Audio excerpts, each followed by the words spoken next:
اماموں کی طرف کوئی بات منسوب کر دو، جھوٹی ہو صحیح ہو، بس وہ امام کی طرف منسوب ہے، بس اس سند کی ضرورت ہی نہیں ہے. بس کہہ دو جی امام جعفر صادق نے فرمایا، کہہ دو جی سیدنا علی نے فرمایا، سند کی ضرورت ہی نہیں ہے. کوئی جھوٹا سے جھوٹا شخص جو ہے کوئی چیز منسوب کر دے کسی امام کی طرف، بس امام کی طرف منسوب ہو گئی ہے. اب امام معصوم ہے، اب وہ بات چونکہ امام کی طرف منسوب ہے اب وہ صحیح ہے. سند کی بھئی نبی کی طرف ایک بات منسوب ہو اس کی سند کی ضرورت ہوتی ہے.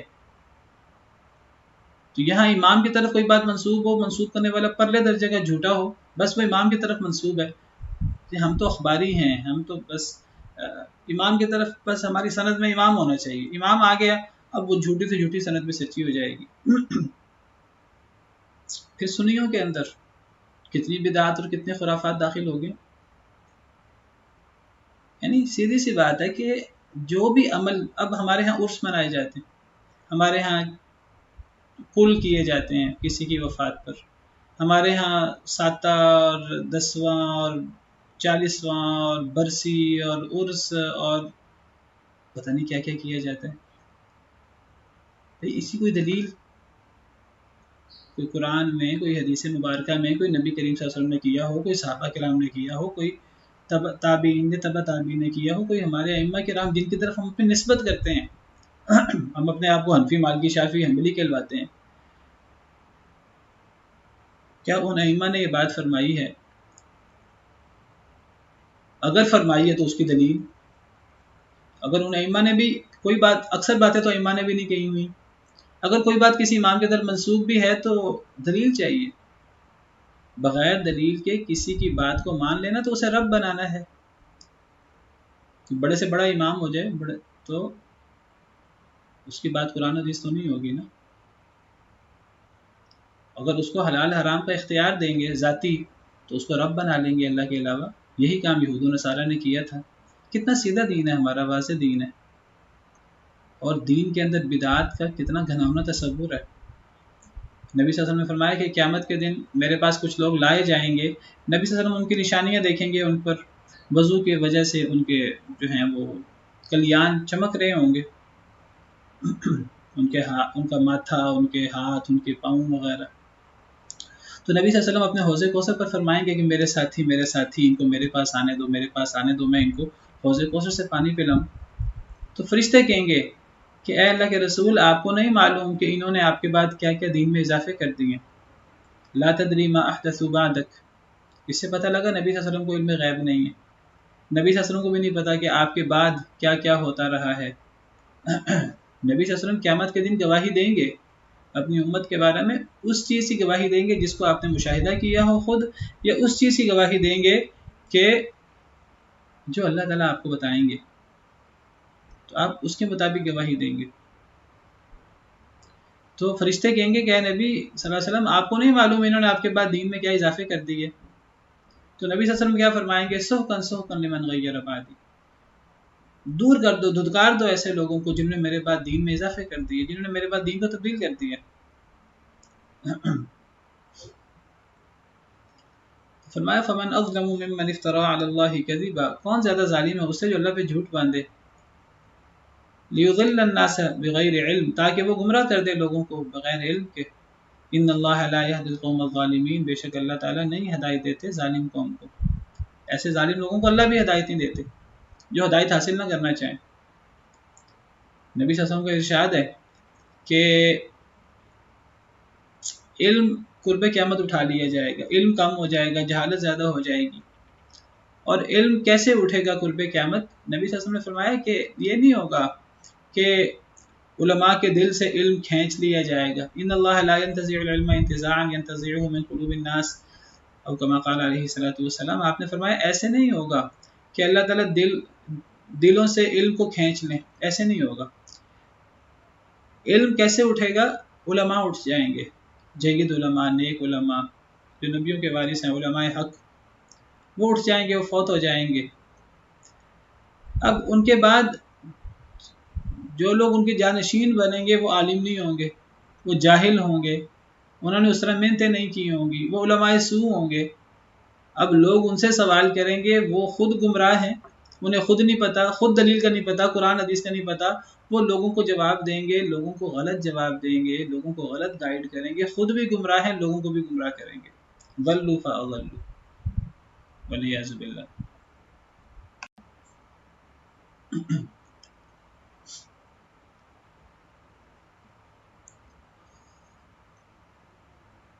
تو یہ جو بدعات ہیں اور خرافات ہیں جن کو دین کے اندر خود شامل کر دیا جاتا ہے، اس سے بڑا اللہ کی کوئی سزا نہیں ہے.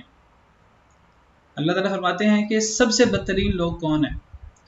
اللہ فرماتے ہیں سورہ کہف کے اندر قل هل ننبئکم بالاخسرین اعمالا، کہہ دیجئے اے اللہ کے رسول صلی اللہ علیہ وسلم، هل ننبئکم بالاخسرین اعمالا، کیا ہم تمہیں خبر دیں ان لوگوں کے بارے میں جو بدترین اعمال والے ہیں. سب سے بدتر اعمال والے لوگ کون ہیں؟ الذین ضل سعیہم فی الحیات الدنیا، وہ لوگ کہ جن کی کوشش دنیا میں ضائع ہو گئی. انہوں نے جو اپنی طرف سے اچھے کام کرنے کی کوشش کی، اپنی طرف سے اچھے کام کیے، ان کی کوشش دنیا میں ضائع ہو گئی. وہم یحسبون انہم یحسنون صنعا، وہ گمان کر رہے تھے وہ اچھا کام کر رہے ہیں، وہ سمجھ رہے تھے ہم اچھا کام کر رہے ہیں، لیکن وہ اچھا کام نہیں تھا، وہ تو بدعت تھی، وہ تو دین کے اندر اضافہ تھا، یا وہ اخلاص کے مطابق نہیں تھا. دیکھیے عمل کیسے برباد ہوتا ہے؟ دو وجہ سے عمل برباد ہوتا ہے. یا تو عمل برباد ہوتا ہے اگر وہ عمل اللہ کے لیے ہو ہی نہ، وہ غیر اللہ کے لیے ہو، ریاکاری ہو، ظاہراً عمل نیک ہو لیکن وہ اللہ کو راضی کرنے کے لیے ہو ہی نہ.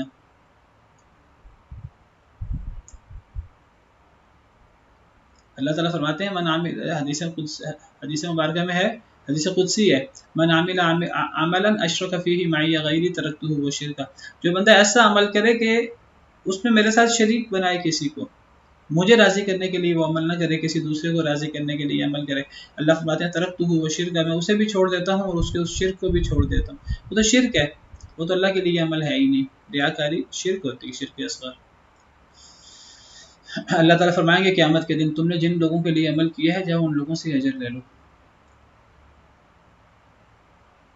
وَقَدِمْنَا إِلَى مَا عَمِلُوا مِنْ عَمَلٍ فَجَعَلْنَاهُ هَبَاءً مَنْثُورًا. اللہ فرماتے ہیں کہ انہوں نے جو اعمال کیے ہوں گے ہم ان اعمال کو اڑتی ہوئی گرد بنا دیں گے، اڑا دیں گے، کوئی عمل کی کوئی حیثیت نہیں ہوگی، کیونکہ عمل اللہ کے لیے نہیں کیا ہوگا انہوں نے. اب یہ نیک عمل جو اللہ کے لیے نہیں، کتنا نیک عمل ہے، لیکن جب اللہ کے لیے نہیں ہے تو وہ اڑتی ہوئی گرد ہے، وہ وبال ہے نیکی کی بجائے، اس کو کوئی فائدہ نہیں ہے، سراب ہے.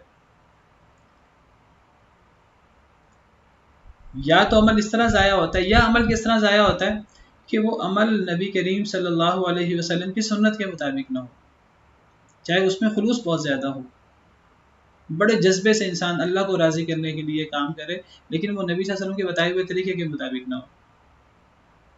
یہ دو شرطیں ہیں عمل کی قبولیت کی. پہلی شرط یہ ہے کہ اس میں اخلاص ہو.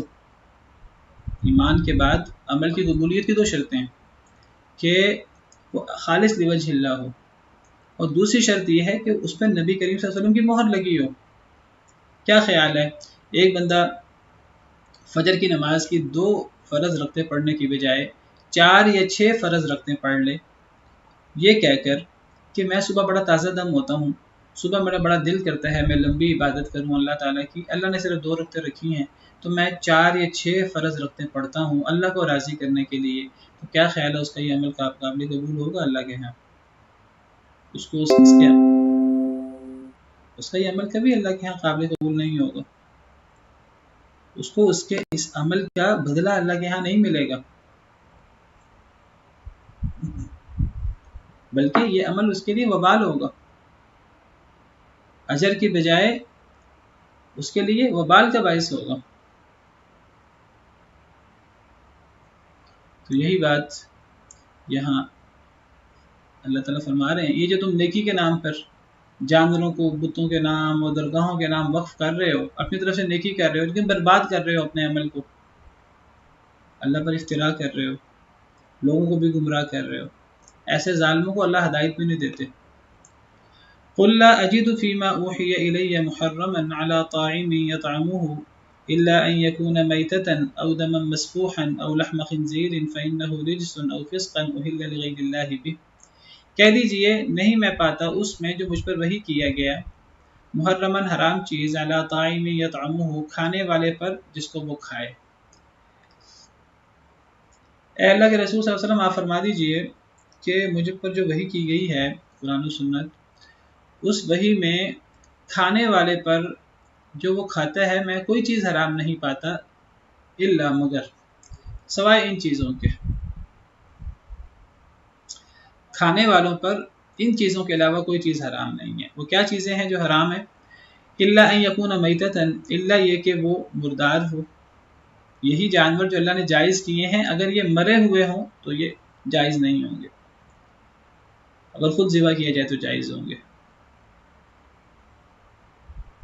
ہاں مردار سے دو چیزیں مستثنا ہے، ایک مچھلی اور ایک ٹڈی۔ او دم مسفوحا، یا پھر بہا ہوا خون ہو، وہ حرام ہے۔ خون جو بہا ہوا ہوتا ہے، بہتا ہوا خون، جمع ہوا نہیں، بہا ہوا خون جو بہتا ہے۔ دو چیزیں مستثنا ہے خون سے، ایک کلیجی اور ایک دلی۔ اور جب اس کو بہا ہوا خون کہا، بہا ہوا خون سے بھی ان کا استثناء ہو گیا کیونکہ وہ بہتا ہوا خون نہیں ہے۔ قل لا اجد فيما اوحي الي محرما على طاعم يطعمه الا ان يكون ميتة او دما مسفوحا او لحم خنزير فانه رجس او فسقا اهل لغير الله به۔ کہہ دیجئے نہیں میں پاتا اس میں جو مجھ پر وحی کیا گیا حرام چیز، علی طاعم کھانے والے پر، یطعمہ کہ وہ اسے کھائے، الا سوائے ان یکون میتۃ، سوائے چار چیزوں کے میں کوئی چیز حرام نہیں پاتا کھانے والے پر کہ اس کو کھائے۔ وحی میں وہ چار چیزیں کیا ہیں؟ یا تو وہ مردار حرام ہے، او دم مسفوحا یا بہا ہوا خون حرام ہے۔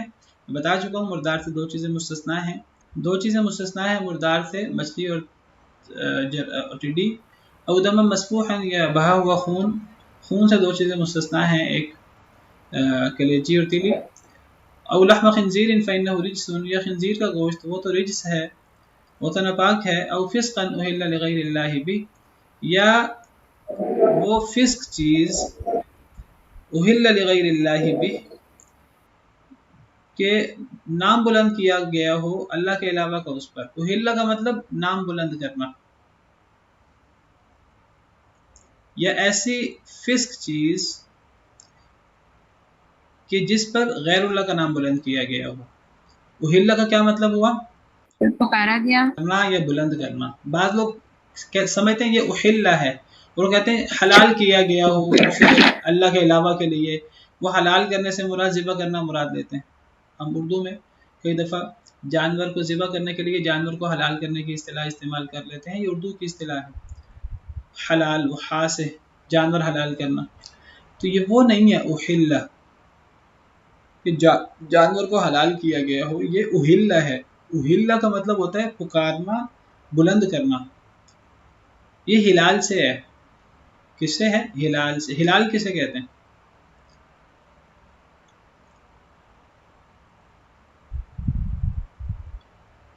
چاند کو۔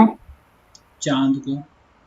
تو چاند کا کیا تعلق ہے پکارنے سے یا بلند کرنے سے؟ اصل میں ہلال کہتے ہیں پہلی رات کے چاند کو، ہر چاند کو نہیں کہتے۔ چاند کو قمر کہتے ہیں، 14ویں کے چاند کو بدر کہتے ہیں، پہلی رات کے چاند کو ہلال کہتے ہیں۔ تو ہلال کا اور پکارنے کا اور بلند کرنے کا کیا تعلق ہوا آپس میں؟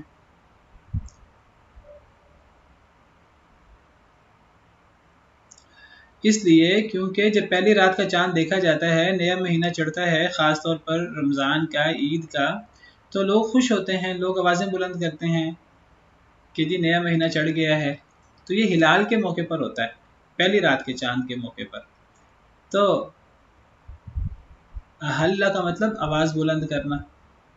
جب بچہ پیدا ہوتا ہے، آپ کو پتہ ہے ہر بچہ چیخ مارتا ہے، تو اسے بھی عربی میں استحلال کہتے ہیں۔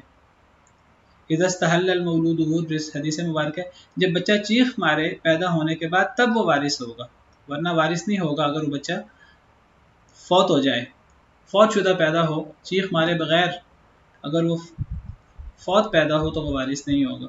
تو یہ اہل اس سے ہے، نام بلند کرنے سے۔ تو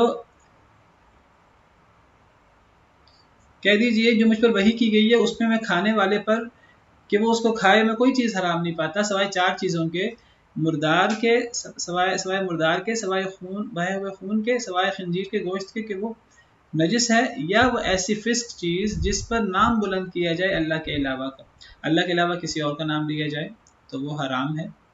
اور پیچھے ہم وضاحت سے پڑھ چکے ہیں کہ اس سے مراد غیر اللہ کا نام لینا ہے۔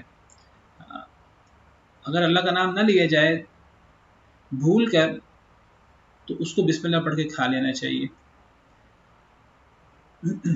بعض لوگ کہتے ہیں کہ اگر ایک بندہ جان بوجھ کر بھی اللہ کا نام بھول جائے، اللہ کا نام نہ لے، تو بعض لوگ کہتے ہیں کہ وہ بھی ناجائز ہے، اگرچہ اس میں اختلاف ہے۔ بہرحال اگر غیر اللہ کا نام لیا جائے، یہاں اوہیہ سے مراد وہی غیر مطلوب اور مطلوب دونوں ہوں گی؟ جی دونوں مراد ہیں، میں بھی وضاحت کرتا ہوں کیا تو مراد ہے۔ تو اس میں جو پرندے ہیں وہ میں ذکر عرض نہیں کر ہوئے؟ رہا ہوں، ابھی عرض کر رہا ہوں، بڑی چیزیں اس میں ذکر نہیں ہوئی، تو ابھی میں عرض کر رہا ہوں۔ تو 4 چیزیں حلال ہیں، باقی سب چیز حرام ہے، باقی سب چیزیں حلال ہیں۔ مردار حرام ہے، بہا ہوا خون حرام ہے، خنزیر و گوشت حرام ہے کہ وہ نجس ہے، یا وہ فسق چیز جس پر غیر اللہ کا نام بلند کیا جائے، تو یہ 4 چیزیں حرام ہیں۔ باقی میں کوئی چیز حرام نہیں پاتا کھانے والے پر۔ تو کیا میں نے اب یہی سوال کرنا تھا آپ سے کہ کیا باقی چیزیں جو ہیں وہ باقی سب چیزیں حلال ہیں، صرف کھانے پینے کی یہ 4 چیزیں ہی حرام ہیں؟ نہیں، اب تو اور بھی بڑی چیزیں حرام ہیں۔ مثال کے طور پر درندے حرام ہیں، ان کا یہاں ذکر نہیں ہے، کتا، بلی وغیرہ، شیر، چیتا وغیرہ، بھیڑیا اور اس قسم کی چیزیں۔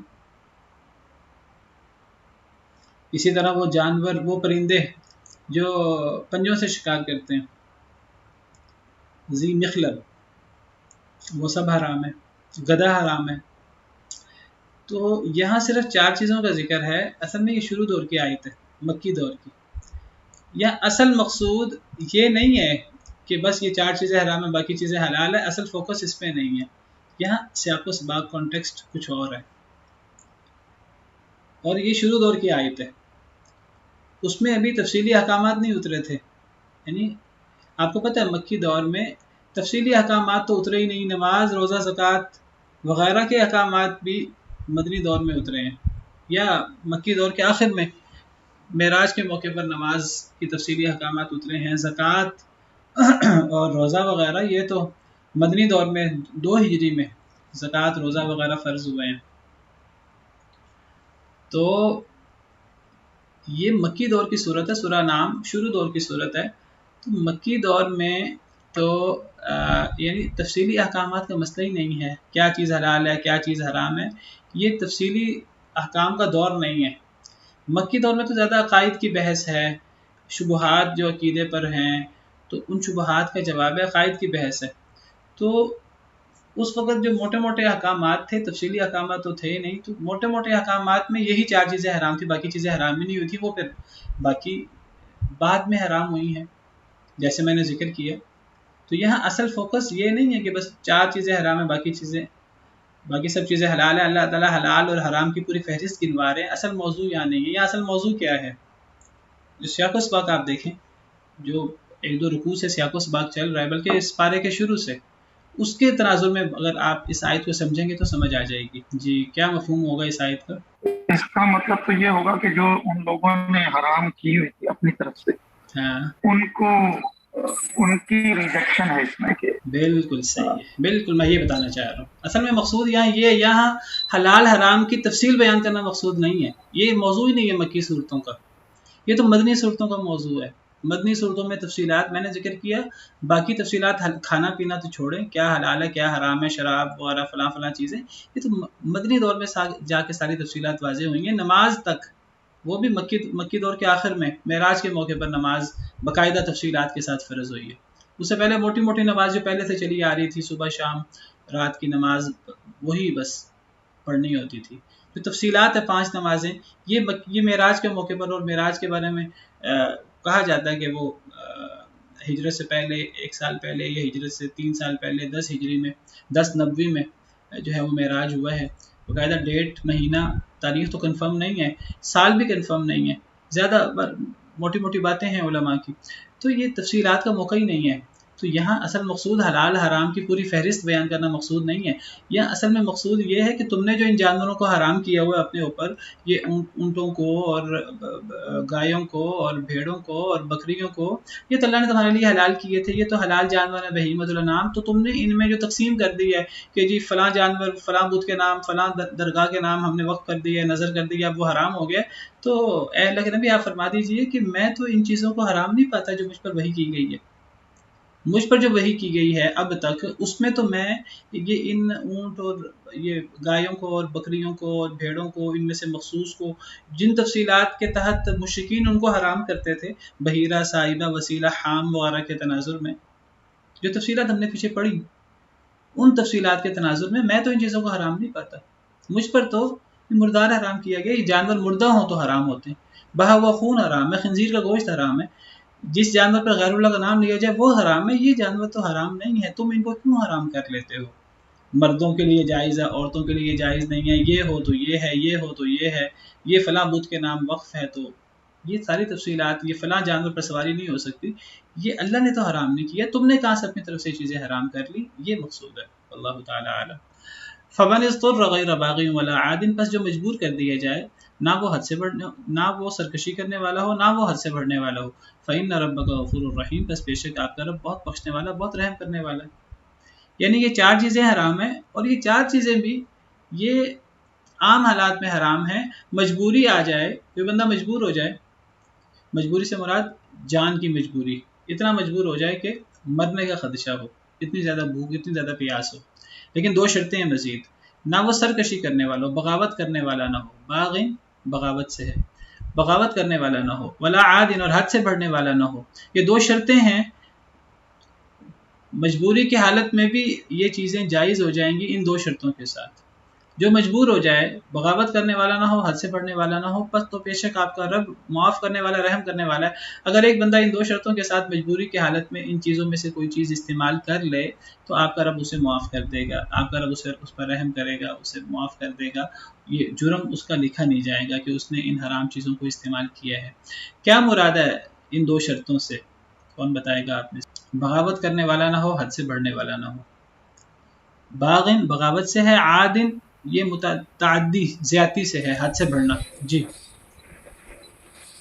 یعنی اگر اس کو مجبوری میں کھانا پڑ جائے تو وہ ایک اتنی حد تک ہی کھائے جس سے اس کی گزارا ہو سکے، وہ بہت زیادہ نہ کھائے اس کو ہاں، ایکسس میں. یعنی اگر اسے شدید پیاس لگی ہے، پیاس سے مر رہا ہے، تو وہ پھر ایک گھونٹی پیے. اگر اسے شراب ملتی ہے، یا اسے اگر کوئی خون مل جاتا ہے، یا کوئی نجس چیز ایسی کہ پیشاب ہی اس کو اللہ معاف کرے پینا پڑ جاتا ہے، صرف اپنے آپ کو مرنے سے بچانے کے لیے، تو وہ حد سے بڑھنے والی. تو یہ ولا عادن کا مطلب ہے، حد سے بڑھنے والا نہ ہو. جتنی ضرورت ہے، اگر اسے مردار گوشت کھانا پڑتا ہے، بھوک سے مر رہا ہے، تو ایک لقمہ کھائے، اتنا کھائے کہ بس اس کا گزارا سہارا ہو جائے، بس پیٹ بھر کے نہ کھائے. اب یہ نہیں ہے کہ ایک بندہ جو ہے نا وہ شدید پیاس لگی ہے تو وہ اور مر رہا ہے، تو شراب اس کے سامنے آتی ہے، وہ کہتا ہے چلو میں گھٹا گھٹ اب دیکھوں کہ لوگ شراب پیتے ہیں، شراب کے اندر کیا چیز ہے میں دیکھوں.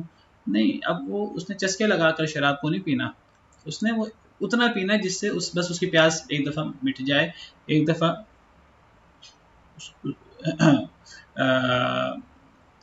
وہ حد سے نہ بڑھے. یہ ولا عادن کا معنی ہے. غیر باغن کا معنی کیا ہے؟ بغاوت کرنے والا نہ ہو. یعنی اللہ نے اس کو مطلب اس چیز کا حکم دے دیا ہے کہ وہ جان بچانے کے لیے اتنا کر سکے، لیکن اصل میں یہ اس کے لیے حرام ہی ہے، مطلب وہ باغی نہ ہو جائے ان چیزوں سے. جی، یعنی بغاوت سے مراد ہے کہ دیکھیے ایک شخص ہوتا ہے باغی اللہ کا باغی کون ہے؟ جو اللہ کے حلال حرام کی پرواہ نہیں کرتا. اگر ایک شخص کو اللہ کے حلال حرام کی پرواہ نہیں ہے، یعنی اگر ایک شخص عام حالت میں مردار کھا لیتا ہے، ایک شخص عام حالت میں، جس میں یہودی عیسائی، آج عیسائی حضرات جو ہیں وہ پگ خنزیر کا گوشت کھا لیتے ہیں، تو ایک بندے کو اس کا حلال حرام کی پرواہ نہیں ہے، وہ بغاوت کرنے والا ہے.